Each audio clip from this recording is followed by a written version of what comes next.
Okay, guys, welcome to what is this, week 6 now? This week is World War II, Texas and World War II. So, we've been talking a lot about the Great Depression the last 2 weeks and some of the things that the United States did to get it out of that depression. Remember, Texas was not impacted as heavily as other states. I mean, when you compare it to most of the other states, Texas was actually doing pretty well, but it was still impacted in its own way. Well, the nation, despite nearly 10 years of different government programs and Roosevelt's New Deal, there was still a lot of problems that they were struggling with, and it was it was World War II that actually brought the United States out of the Depression. So what is World War II? In its most basic form, the best way I've always described it is that it's just a continuation of the First World War.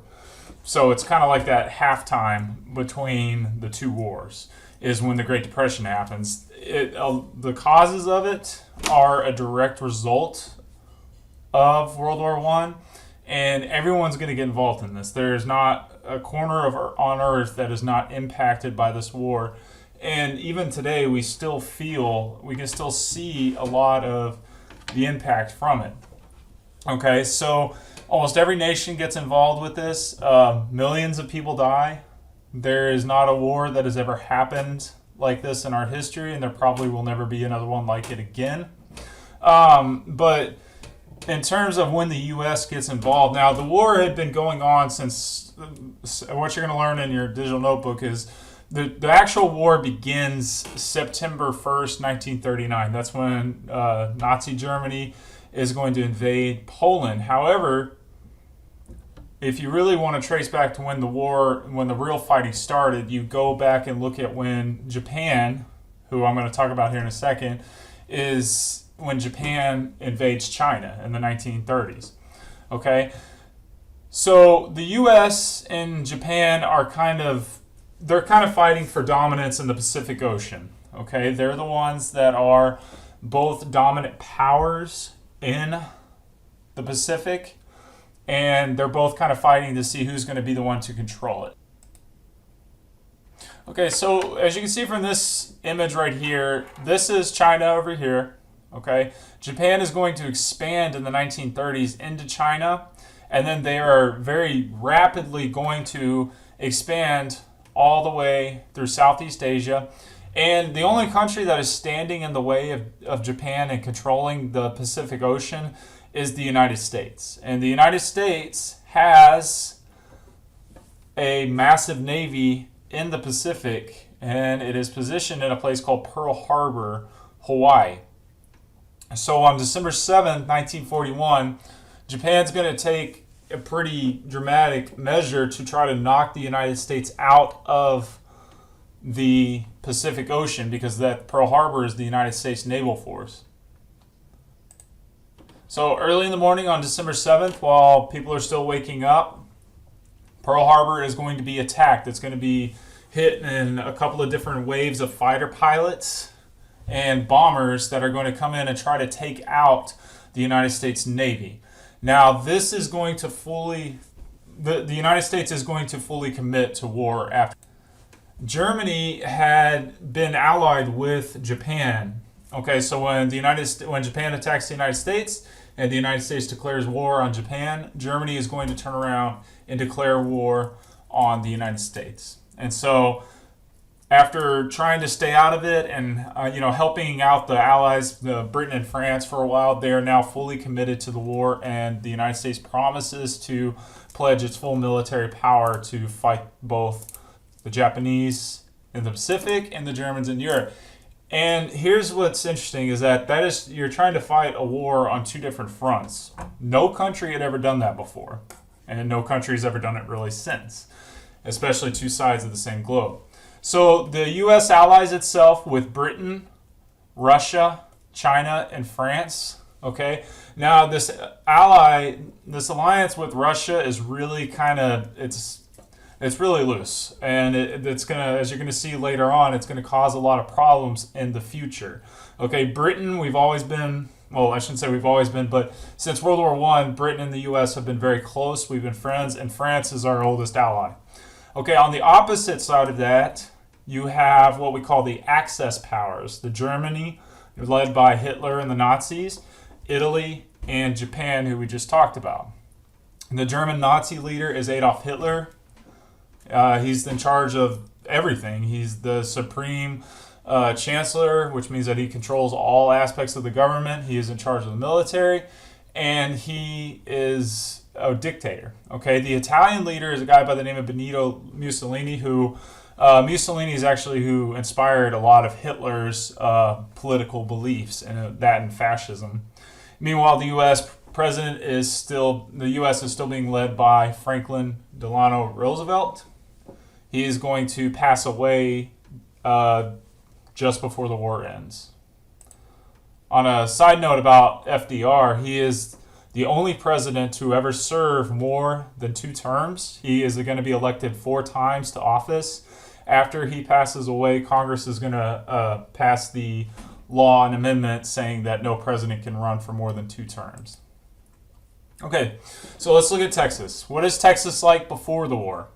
Remember, even though we kind of industrialized, we started opening up factories during World War I, Texas is still it has a lot of agriculture, okay? Most people live on farms or in small towns. There's not a lot of cities, and if there are cities, they're pretty small.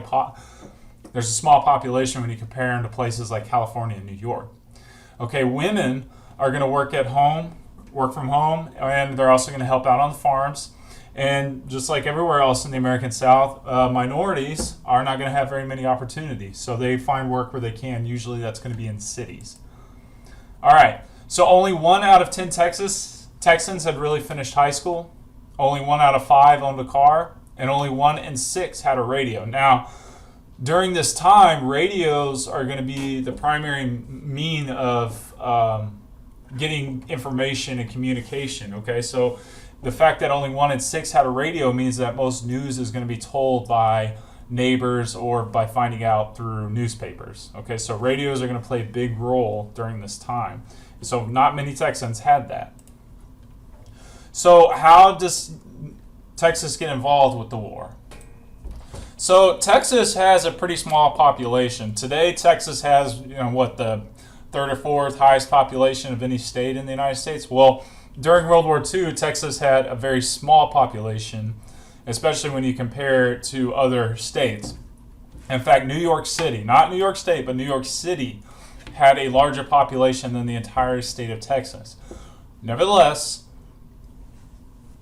750,000 Texans are going to serve in the military. That is a huge population. 22,000 of those Texans are going to die in the war.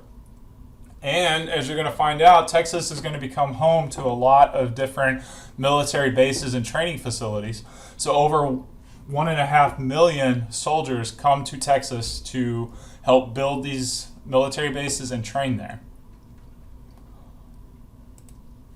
Okay, this is a map that shows you all of the different military bases and airfields that are going to be opened up.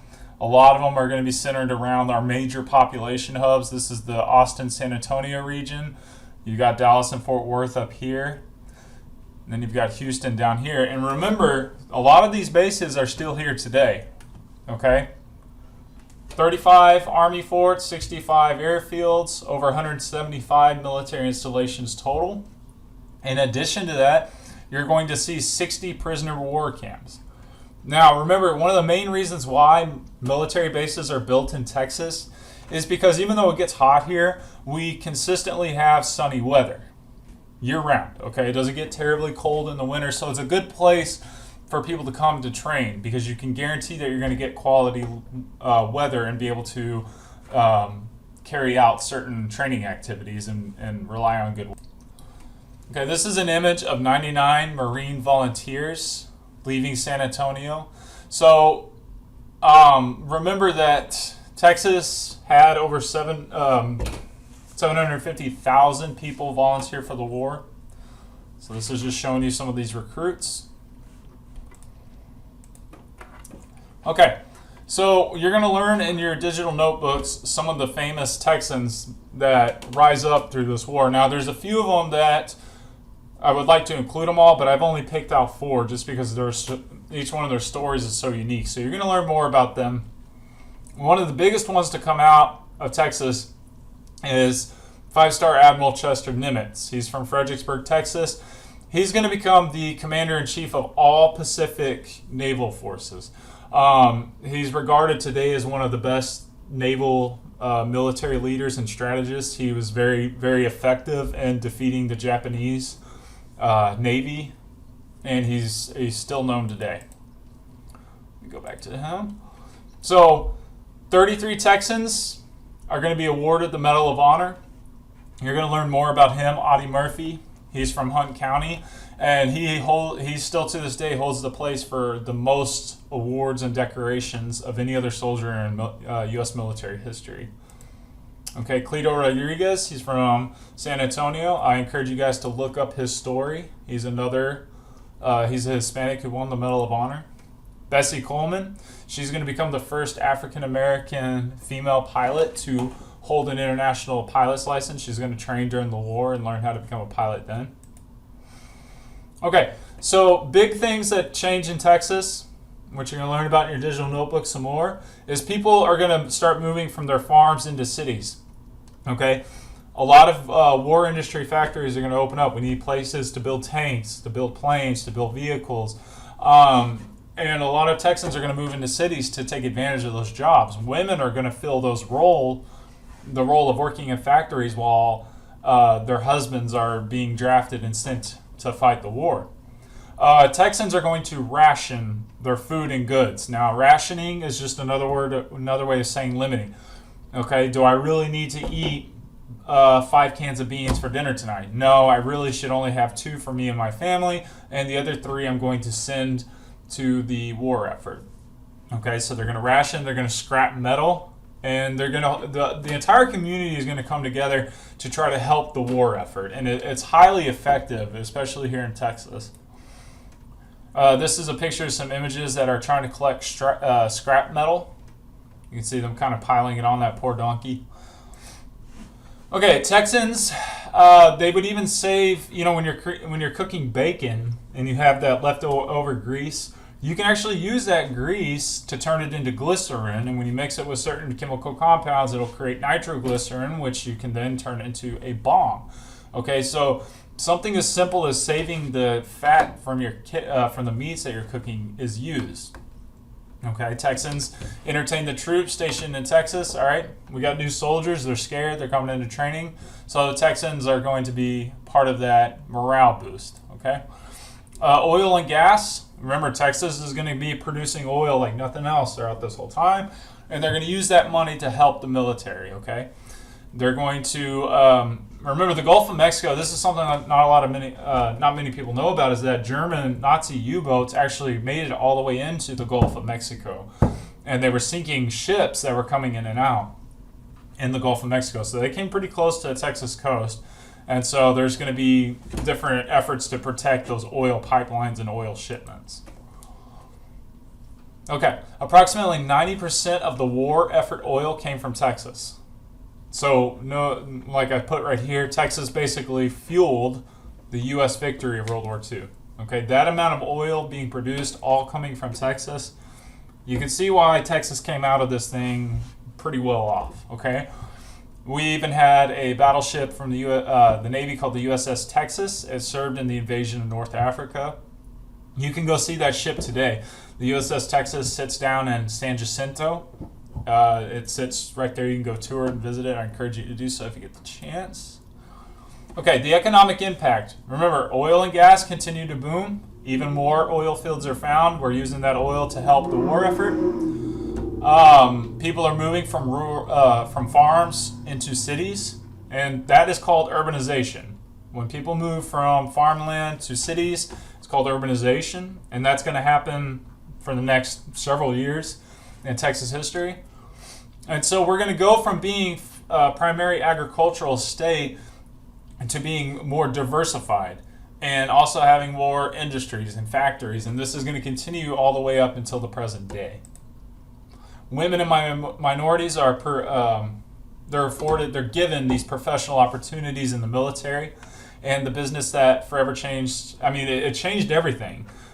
The thing you got to understand is that during World War II, this is where a lot of civil rights ideas are going to be formed. Okay? Because we're starting to realize that minorities are serving their country as much as anybody else. So why aren't they given the same rights as the others? Okay? And now they're over here working in jobs and doing stuff that previously said that they weren't allowed to do. And so people are going to start taking notice of this, and it's going to sort of help sow those seeds of civil rights. This is some famous pictures of women working in a factory. So overall, Texas played a huge role in World War II for the United States. And not only that, but the war itself, it gave us our new Texas. Okay, we start to urbanize. We have more people moving to cities. We have more industries moving to Texas. Texas is still producing oil, and so it's going to come out of this war in a lot better shape than it went in, and it was already in fairly decent shape.